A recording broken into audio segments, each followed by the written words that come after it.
Përshëndetje për të gjithë, po takohemi bashkë me 33. Sot do të flasim për një temë që e diskutojmë shumë në për shtëpitë tona, në shoqëritë tona, e natyrisht më së shumtin me komunitetin e fëmijëve, e prindërve që i kanë fëmijët në shkollë, në kopshte.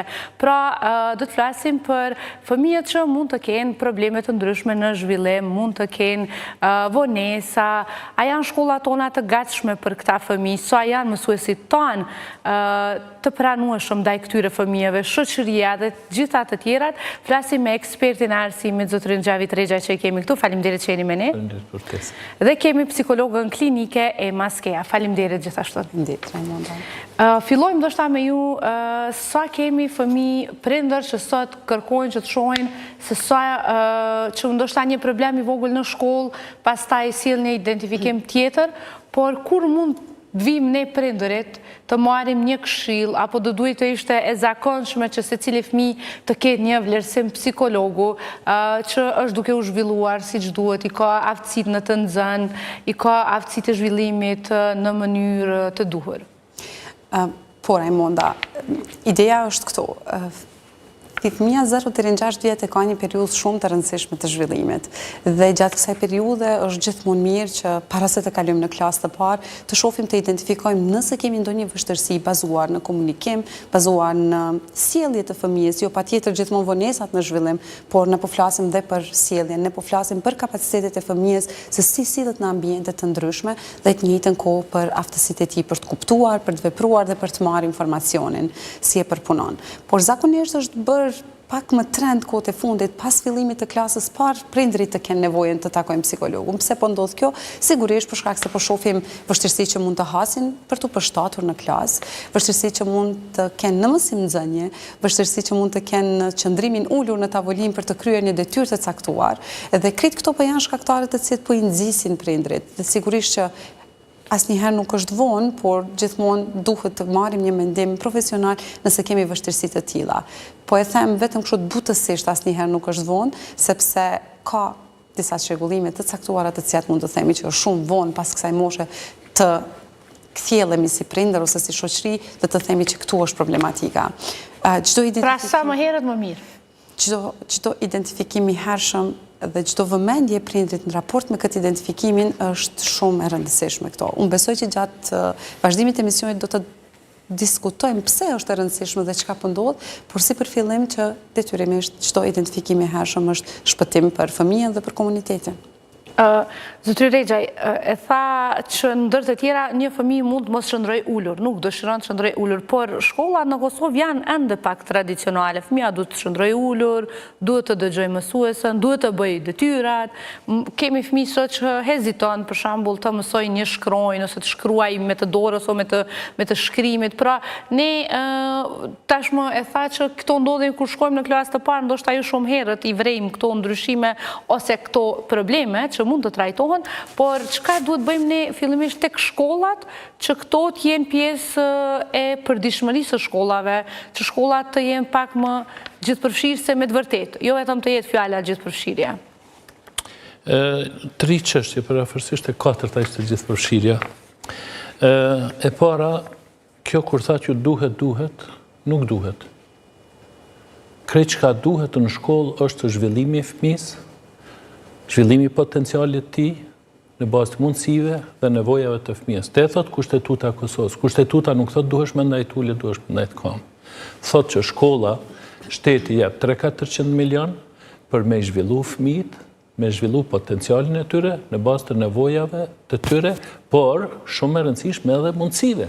Ndonjë fëmijë me nevoja të veçanta, me probleme zhvillimore, nuk mund të zhvillohet sikur se fëmijë tjerë, po mund të mrrijë maksimumin e potencialit vet, mundësive të veta. Kjo një.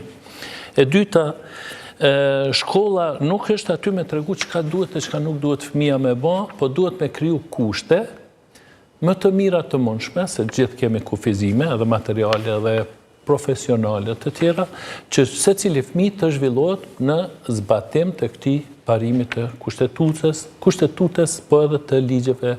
Kosova ka ligjet shumë të mira, edhe ligjin për mbrojtjen e fëmijës, edhe ligjin për arsimin, edhe kushtetutën i ka shumë në rregull. Tjetër, në këtë kontekst është e rëndësishme tash që për me zhvillu fëmijën maksimalisht, institucioni shkollor duhet me ndodh ajo që e tha kolegja, duhet me ndodh zonja, duhet me ndodh identifikimi i hershëm i problemeve zhvillimore, eventuale zhvillimore. Ky identifikim, sa më i hershëm, më i mirë, e diskutum pak më herët, 17 herë më e lirë për shtetin është identifikimi në moshën 1, 2, 3, 4 vjeçare. Edhe 10 fish më i suksesshëm është se cili individ nëse me kohë identifikon problemet zhvillimore të ndryshme që mund të jenë të një spektri të gjerë. Çka do të thotë kjo? Kjo tregon që ne nevojat më të mëdha i kemi atje ku jemi më të dobtit, në edukimin në familjinë e hershme, në institucionet që i quajmë ne parashkollore tash. Dhe më e rëndësishmja në qasjen e integruar. Çka po du me thonë me këtë? Nëse i shikon fëmijët me probleme zhvillimore, ti e sheh sa i madh është roli i mjekësisë, i profesionistëve shëndetësor në identifikimin atyre probleme. Por çka ndodh? Kemi një shkputje në komunikim.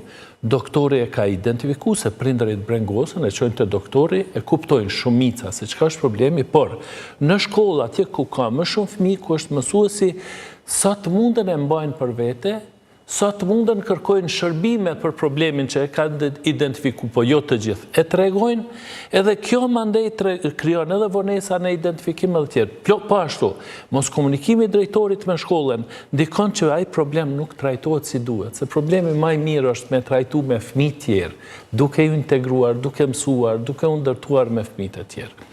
Po në këtë fazë, po du me thonë, me mbyll me këtë, shkolla nuk është institucion shëndetësor, është institucion edukativo-arsimor, i cili kryen disa funksione dhe shëndetësor, sepse fëmia përmirësohet, zhvillohet në shkollë, në kuadër të shërbime të ndryshme që i ofron shkolla, qoftë ajo emocionale, përkrahja emocionale, psikologjike, përkrahja për fëmijët me nevojat veçanta e të tjera. Domethënë shkolla është shkollë plus.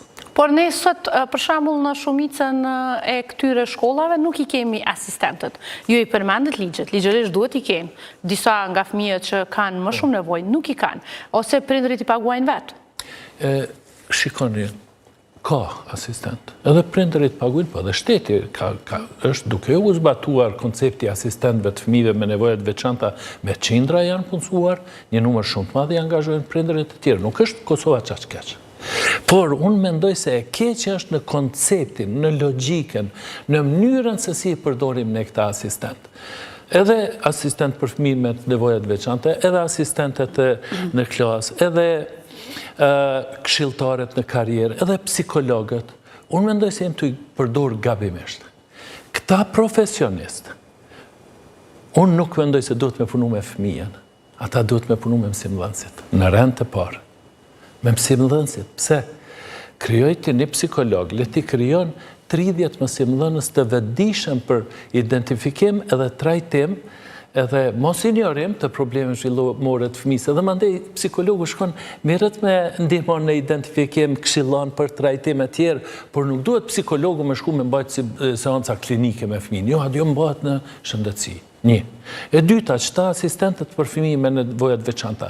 Ata po shkojnë e po punojnë me qatë fëmijë, edhe qka po bëjnë, ata s'po e integrojnë, po e izolojnë fëmijën. Atër pse ke qunë klasë me nëzans të regullt? Pse si ke mbajtë shtëpi? Asistent ashtu po pagun. Dhe më thënë, koncepti është shumë i gabushëm. Koncepti është izolacionist, jo integrues. Prandaj, unë kësha thonë, asistenti i fëmijës për nevojat veçanta duhet jetë asistenti klasës, asistenti mësusit, që si pas vlerësimit të mësusit edhe asistentit bashk, trajtojnë mas mirë të që shohë mundur problemin e fëmijës. Pse? Kam ba 2-3 hullumtime, po njeni pa ta ba për ombudspersonin e Kosovës. Edhe kam ba me qindra intervista. Edhe qka ka dalë, kush kanë qenë ata që kanë timu mas shumë të integrimin e fëmijëve? Nxënësit. I dyti faktor mësuesit, i treti shkolla me shërbimet profesionale, ku kanë qenë të mira, kanë qenë shumë të rëndësishme shërbimet profesionale, i katërti shteti. Çka do të thotë, Shoqëria e para. Po, shoqëria. Do më thënë, qka duhet ta? Ne na duhet qëta profesionisht, 3-400, me qindra janë profesionistet të ndryrë, me qindra, do shta edhe 1000 kam ri, kure merë edhe logopedin, edhe asistentin, edhe psikologun, edhe këshilltarin e karierës, me sigurin janë 1000 profesionist që i ka shti shtetin Kosovë, por këta duhet me i përdor që duhet. Që jemi të i përdor tash, po krijojmë ishuj, e jo integrim, shërim, trajtim, identifikim, përmirësim, zhvillim. Nuk jemi të evokte. A i vreni këto që po i thëtë profesori tek fëmijët që vinë të kjo? Po më duhet pa tjetër me u lidh me një pikë shumë të rëndësishme që e ceki profesori. Shkolla nuk është institucion trajtues. Ne kemi hub këtë koncept. Sepse ky koncept në momentin, edhe me prindrit e kam problematikën e njëjtën kur e diskutojmë këto. Fëmia im ka ngel mrapa për shkak të mësuesit. Nuk mundemi me marrë një përfundim të tilla ka mbet mrapa për shkak të mësuesit apo për shkak të kurrikulës. Tash është kurrikula shumë e vështirë. Por po ja dalin në disa fëmijë tjerë. Nuk po ndalemi njëherë me identifiku ku është problematika, edhe si duhet më bë plani veprimit për me zgjidhat problematik, por shkojmë me tendencën e fajsimit të rrethit, ambientit, komunitetit, krejt këto. Edhe kërkojmë që një gjë të tillë ta presim prej një mësuesit i cili ka dhe 30 të tjerë. Po më duhet me pa në të dy anët medaljen.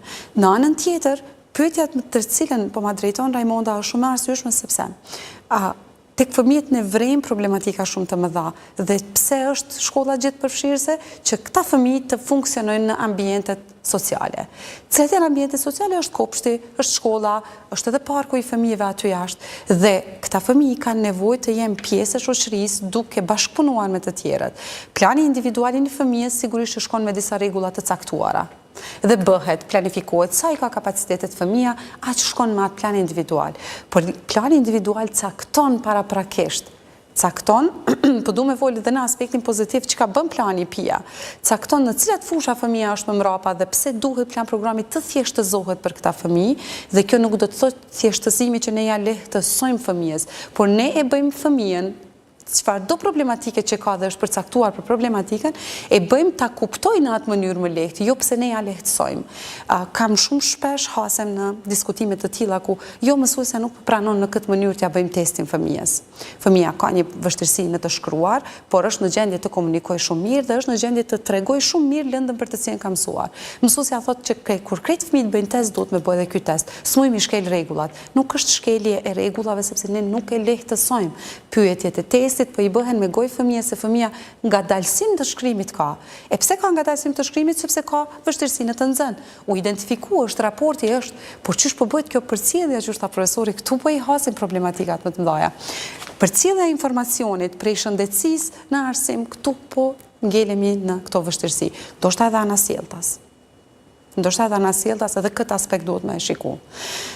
Problematika të cilën jo pa tjetër edhe për pjesën e asistentëve, se profesori e ceki shumë mirë, po unë po dalë pak jashtë kësaj pjese. Kemi fëmijë që nuk kanë pa tjetër nevojë të kanë asistencë, por kanë nevojë vetëm të kenë materiale specifike që i ndihmojnë, më të vizualizuara, sepse librat tonë, po e zamë, këti fëmijës nuk i mjaftojnë në proceset vizuale për ta përpunu informacionin, ka nevojë për materiale shtesë, këto po e shohim si lehtësim, këto po e shohim si po i bëjmë një të mirë, një favor fëmijës, po i bëjmë favor, sepse po i bëjmë favor për vështërsinë që e ka, sepse edhe i prind, edhe i fëmijë nuk ishte dëshirë të kishte këto probleme.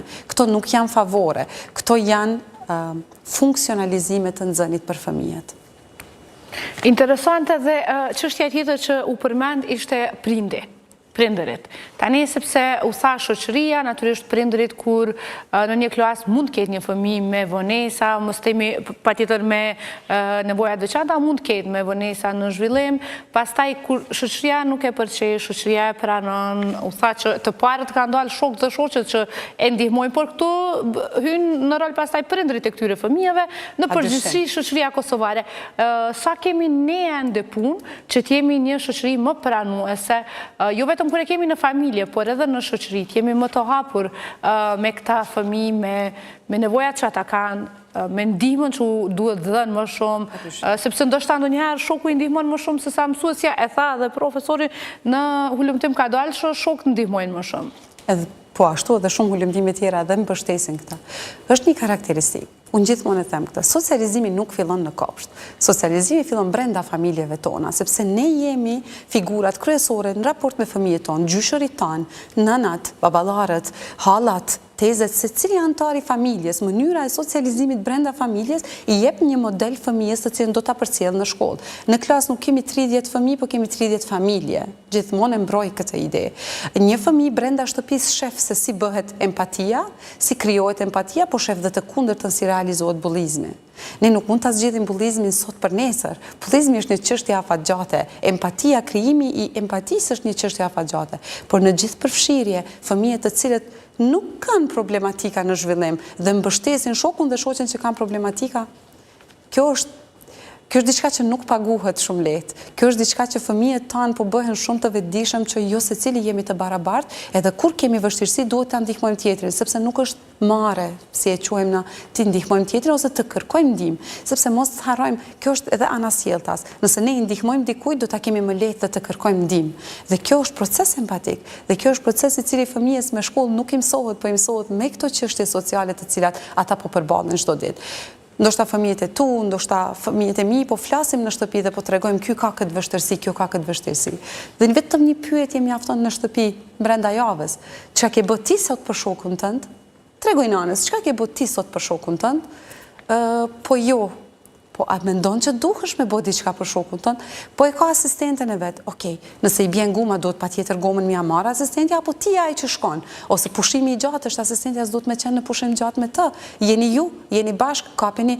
Këto janë ato mesazhe që ne si familje duhet t'ja ofrojmë. Nëse nuk mund t'ja ofrojmë, mësuesja ja ofron kësi mesazhe. Por është proces pak më i ndërlikuar se sa vetëm me një fjalë që zgjidhet. Është proces që na duhet me internalizu një herë me pranu na që edukimi gjithë përfshirës është i duhuri. Edhe një çështje para se të kaloj te profesori, shoh në grupet e prindërimit që shpesh herë i hiperaktiviteti shihet si diçka pozitive. Pra thot, unë kam një fëmijë është shumë hiperaktiv. Pra ndoshta është njëra prej çështjeve që e shoh më së shumti që pastaj ndërhyjnë prind që ndoshta kanë përvojë te psikologu, kanë përvojë që hyn dhe thonë ky fëmijë ka nevojë të ketë një vizitë të paktën te psikologu. Sa i kemi ne këto çështje të shprehura dhe le të themi këto keq kuptime të problematikave. Pra kur një problem e kthejmë në diçka pozitive. Kjo është çështje që fillon shumë herët në familjet tona të diskutohet. Një fëmijë që në momentin që është shumë i gjallë, është kërkues, është eksplorues, ne identifikojmë si fëmijë me inteligjencë të mirë. Këtij intereson gjithçka, mundohet, hulumton dhe mëson. Patjetër që fëmia që eksploron mëson, por fëmia që eksploron në kohë dhe kushte të duhura. Jo fëmia që eksploron vazhdimisht një objekt të njëjtë, lën 3 minuta, lën 3 sekonda, vazhdon te objekti tjetër, dëmton, vazhdon dikun tjetër. Kjo atëherë kalon në vështirësi në përqendrim të vëmendjes. Vështirësia në përqendrim të vëmendjes nuk e bën një fëmijë të suksesshëm. Ne nuk po dimë me bë dallimin në mes të një fëmije aktiv dhe në mes të një fëmije hiperaktiv.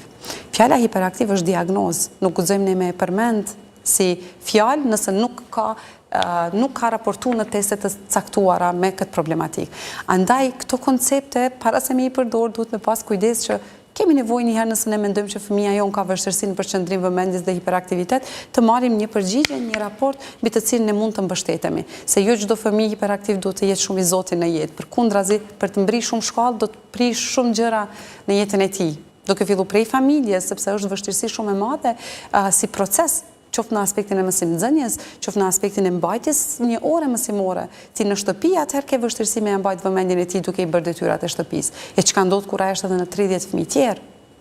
Këto janë gjëra që kërkojnë ndihmë, sepse ka rrugdalje, ka mënyra, plane individuale, karakterizohen me ide që për fëmijën, për kapacitetin e fëmijës të identifikohet problemi. Jo çdo fëmijë me hiperaktivitet ka karakteristikat e njëjta. Një nivel, një pikë më e lartë e inteligjencës së një fëmije ndikon në mënyrën qysh ai gjendet në një situatë të jashtëzakonshme.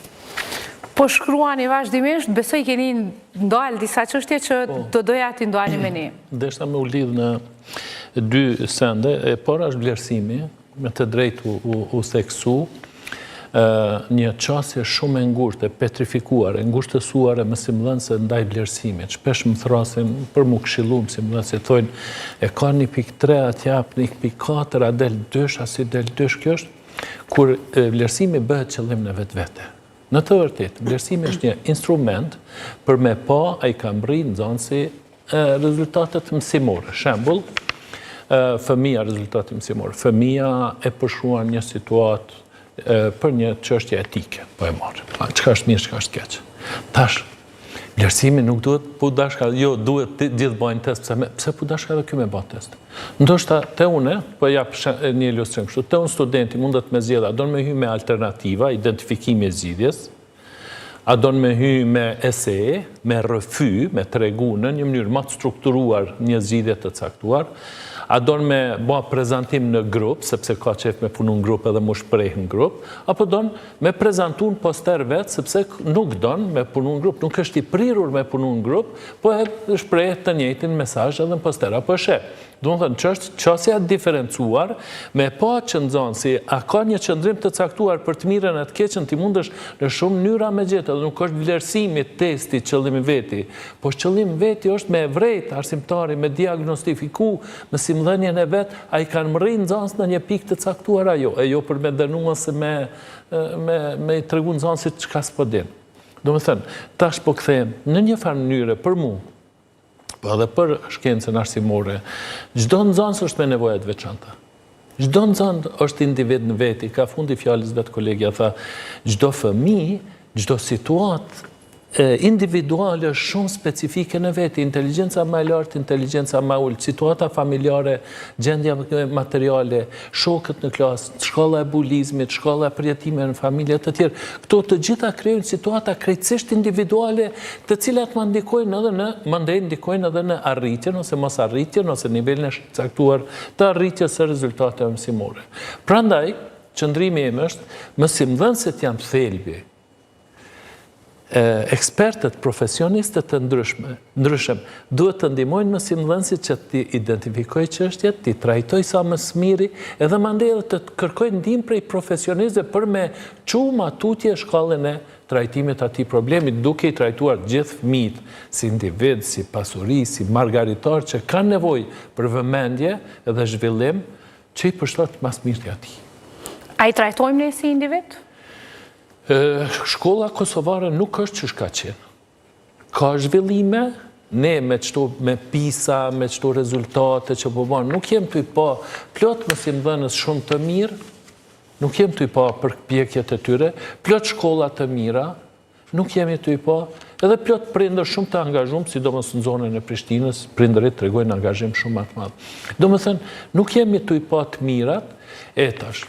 Prej 1 deri në 5, është e pa drejt, po megjithatë, nëse kisha me vlerësu sistemin, kisha thonë zonat rurale pak ma keq, përkundër faktit që kanë ma pak nxënës, zonat urbane pak më mirë, edhe po ka mësimdhënës shumë të vëmendshëm, por ka edhe probleme për shkak edhe të mungesës së përkrahjes.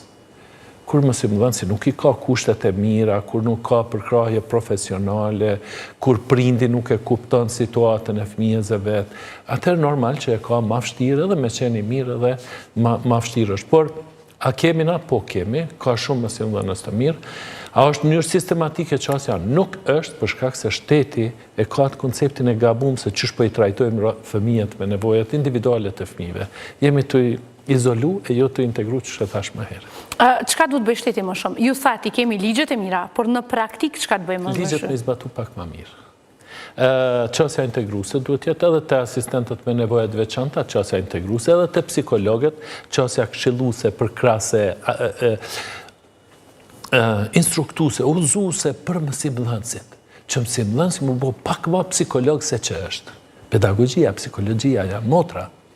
Edhe këshilltarët në karrierë, jo me punu me fëmijë direkt, bën edhe me fëmijë me punu me i bë testet, identifikimi nevojave, prirjeve, talenteve të tjera, por më shumë me i këshillu mësimdhënësit se ç'është me qenë pak më këshilltar të fëmijëve se që janë tash. Domethënë, këto shërbimet profesionale të punojnë në ngritjen e kapacitetit të mësimdhënësve edhe mandej të ndihmojnë me piketim të rasteve që kërkojnë ka raste, sikur këto rastet që po dalin me probleme në sjellje, me probleme kacafytje, bulizime të tjera, në ato raste duhet eksperti psikologu, me intervenu duhet edhe këshilltarin karrierë, duhet edhe punëtori social, duhet edhe shteti, duhet edhe policia, sa i dalin, kanë dalë prej kufirit të mësimdhënësit. Pra, shteti nuk është të punu sa duhet se qasjen sistematike nuk e kemi kriju. Nëse ju kujtojt rasti shkollës pavarësia, aty ka qenë një dështim total i sistemit. As drejtori shkollës, as mësimdhënësi, as këshilli drejtuesi shkollës, as drejtoria komunale e arsimit, as prindërit, as këshilli prindërve të shkollës, kur kush aty nuk ka vepru që duhet. Gjithë kanë dështu. Edhe ato pa që kanë dështu për një kohë gjatë, po edhe në menaxhimin e krizës që edhe policia në menaxhimin e krizës që kriju. Do më thënë, te ne ka njerëz të mirë, ka shërbime të mira, ka qasje të mira, ka profesionist, por nuk ua kemi krijuar kuadrin, sistemin në të cilin vepron ai sistem edhe i ndihmon maksimalisht edhe mësimdhënësit edhe fëmijët. Besoj që në aspekt kur po ju pyes juve, prindrit që na shohin duan të dinë më shumë tek ana profesionale, ne përmendëm fëmijët me hiperaktivitet, një problem tjetër i fundit në Kosovë është çështja e autizmit, madje ne kemi Institutin Kombëtar të Shëndetësisë Publike që vazhdimisht, sidomos 3 muajt e fundit, ka apeluar për vaksinim, sepse kemi arritur të ulim dozën e vaksinimit të vaksinës MRI që është në moshën 1 vjeçare kundër frusit për shkak të një hulumtimi që është bërë vite më parë dhe lidhjes së tij me autizmin. Një problem tjetër ndoshta ka ekzistuar edhe më parë autizmi. Unë shoh në botë që dalin të rritur thonë këtë këto që unë i kam pasur në fëmijë kanë qenë por janë trajtuar, sot ndoshta është mundësia që ne ta trajtojmë autizmin, ta identifikojmë autizmin, por çka të bëjmë më shumë tek kjo pikë, sepse është njëri prej problemeve që flitet më së shumti aktualisht në Kosovë te fëmijët dhe shëndeti i tyre. Po mundohem me përmbledh në një pikë, sepse e di që nuk kanë durim shumë gjatë dhe me dëgju. Një gjë shumë është e rëndësishme për autizmin kur flasim.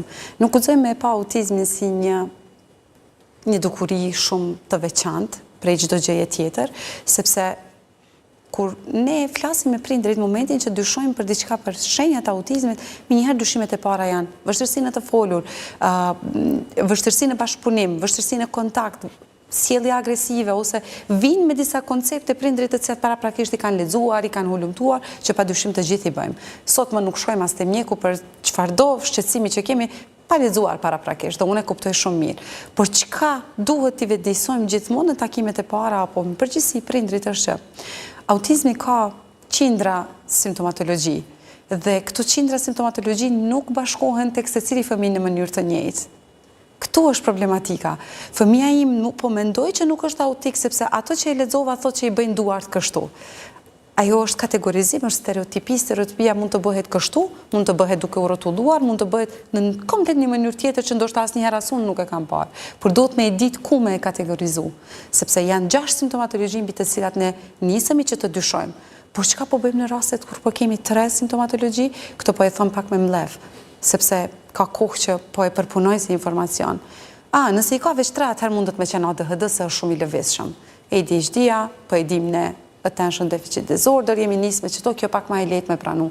Pse nuk është e letë me pranu autizmin, është ma e letë me pranu ADHD-n, ma e letë është sot me pranu ngecjen në zhvillim. Ngecja në zhvillim na përcjell shumë, na vështirëson shumë edhe këto pjesë tjera.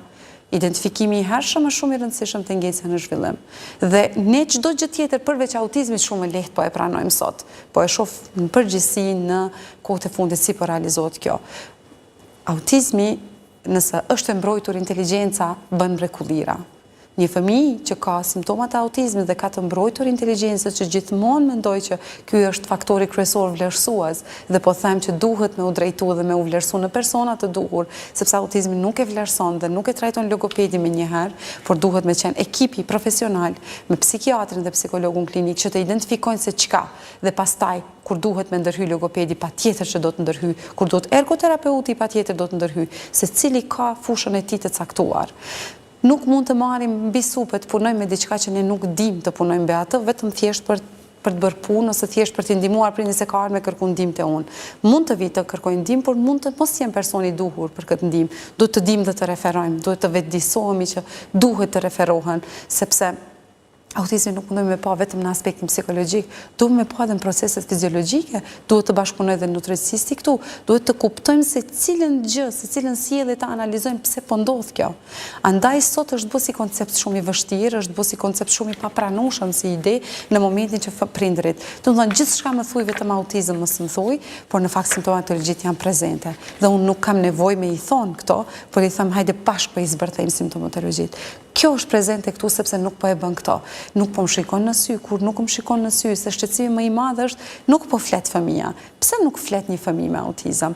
Një fëmijë me autizëm nuk flet për shkak se ka vështirësi të kontaktit, ka vështirësi të prezencës. Ai është prezent fizikisht, por nuk është prezent emocionalisht, verbalisht, për të kuptuar çka po ndodh në ambient. Nëse krejt po urojmë ditëlindjen e dikujt këtu, fëmia i cili ka vështirësi në kontakt me të tjerët në ndërveprim, po e ka shumë vështirë me u integru me neve, me bashkëpunu me neve. Në këtë rast, atë që e tha profesori, në këtë rast, asistenti është ai që thot, eja, pas ka këtu një ditëlindje, eja të shkojmë bashkë, të gjithë për i rafin shuplakave, eja edhe ti. Të thënë, ideja është me integru atë fëmijën me kuptu.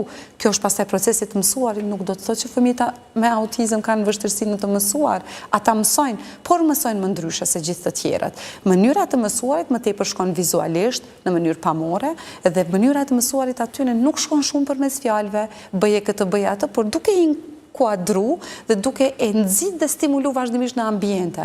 Nuk trajtohet autizmi në një zyre. Autizmi trajtohet në lagje, trajtohet në një vend ku shkojmë në market, gjithkund, sepse ne po integrojmë atë. Po shkojmë në market keme pagu, nuk bëhet nami nëse fëmia 2 herë nuk e pagon, rëzohet për toke ose diçka, duhet me pas durimin ne për me mësu atë, se fëmia me autizëm mëson, nuk e ka të dëmtuar procesin e të mësuarit, e ka të dëmtuar s'po e them, po e ka të vështirësuar kontaktin social, ndërveprimin social. Këto dyjat janë baza për të ngecë pastaj në komunikim, në të kuptuar ndoshta, sepse prindrit frikën më të madhe e kanë në të folur, por unë gjithmonë i them, atë kupton kur ti i thua mbyllë derën, atë kupton ty kur ti i thu sjellja nanës një gotuj. Këto janë procese të përditshme. Jo, nuk më kupton. Pse nuk kupton, nuk do me thonë që ka probleme të dëmtimit intelektual. Nuk kupton sepse nuk u koncentru ndonjëherë kur gjyshi i tha mamit ma sjell bebi digitronin ti mu. Qa është digitroni, qa është telekomanda, qa është klima, nuk është mjaftueshëm prezent për të kuptu brenda familjes çka po ndodh. Andaj këta fëmijë nuk na emitojnë sjelljet tona. Çka po bëjmë ne? Po i themi prindërve, inkuadroje në gjithçka. End prej makinës inkuadroje bashkë me ty. Jo që ty të ndihmon, ndoshta ti thën 10 pjata, por të 11-ën ta jep. Dhe do ta kuptoj se është rutinë, është proces. Këta fëmijë aq mirë kuptojnë rutinën, aq mirë pastaj realizojnë, saqë prindrit shpeshherë pastaj thonë ideja ka qenë që unë nuk kam ditë me e nxit, sepse unë kam prit diçka tjetër prej fëmijës. Tendencat janë shumë të mëdha. Keni me has dhe prindrit shumë shpesh çuditën, thonë si është e mundur ne din alfabetin fëmia 3 vjet. Është në gjendje me përsërit mi din numrat. Është në gjendje ti di ti thot numrat mbrapsht përpara krejt, por nuk është gjendje nëse e pyes si e ke emrin me mu përgjigj. Po, sepse ato i ka mësuar në mënyrë teknologjike, aftësit vizuale i ka shumë të mëdha. Atëherë hajde dhe ne pi bëjmë gjëra tjera në mënyrë vizuale. Hajde ne të vizatojmë pak më tepër Ronin, nëse Roni ka vështirësi me ditë kush është, a është djalë apo vajzë, çfarë moshe ka. Ja vizatojmë Ronit, e vizatojmë veten e tij, ky është Roni, jam pasqyre, ti je Roni, ti ke 3 vjet, shkojmë duke funksionalizuar situatën. Nuk janë fëmijë të cilët janë të jashtëzakonshëm në aspektin që na duhet me pas vështirësi me i pranu me idejen. Vetëm nëse identifikojmë herët, këtë mos ta harroj. Mosha 1,2 bëhet kulminacioni simptomatologjive. Si bëhet kulminacioni simptomatologjive? Se deri diku 1 vjet ne e pranojmë fëmia të mos komunikoj, është shumë në rregull. Po 1 vjet e gjys fillojmë me vrej që fëmijët tjerë fillojnë përgjigjen në emër, fëmijët tjerë thojnë ama, fëmijët tjerë luajnë me topin, gjuajnë në mënyrë ndërveprim. Këta fëmijë vrejmë që nuk bëjnë gjëra të tilla dhe fillojmë të dyshojmë si prindër. Atëherë këtë dyshimin është mirë me e vendos me pa, ka po shkon si fëmijë. Nuk do të thotë që po etiketojmë fëmijën. Nuk po etiketojmë fëmijën, por thjesht fëmijës po i themi që dhe prindërve po i themi që të identifikojmë dhe të gjejmë mënyrën e të mësuarit. Kaq e thjesht. Faleminderit shumë, profesor, a keni edhe diçka për fund? Po, këtë punën që e tha, funksioni i shkollës është pikërisht integrimi i fëmijës Integrimi e fëmijës e përmirëson edhe të tashmen e fëmijës, për ajo që është e rëndësishme edhe brenga më e madhe prindërve të fëmijëve me probleme zhvillimore është çka pas meje. Ajo e lehtëson edhe atë të ardhmen, shkolla e integrimit, shkolla e tanishme e integrimit, real, në jetë, në shoqëri, e lehtëson edhe mënyrën se si do të manifestohet ajo edhe për te pranisë e prindërve. Prindërit kete kanë problemin më të madh. Prandaj unë konsideroj që edhe prindërit edhe shkolla me një qasje të integruar, tash integruar në kuptimin e gjitha institucionet, të cilet kanë rol edhe rëndësinë këtë kuptim, është zgjidhja më e mirë. Unë them që shkolla është zgjidhje është instrumenti më i mirë për me zgjidh shumë probleme sociale. Edhe mirë po shkolla duhet të ndihmu, mu përkrah që tjetë një mekanizëm i tillë. Faleminderit shumë, faleminderit edhe për jush. Ndërkohë do të shkojmë në Suharekë, sepse kemi pasur në fillim të javës temperatura shumë të larta, por ato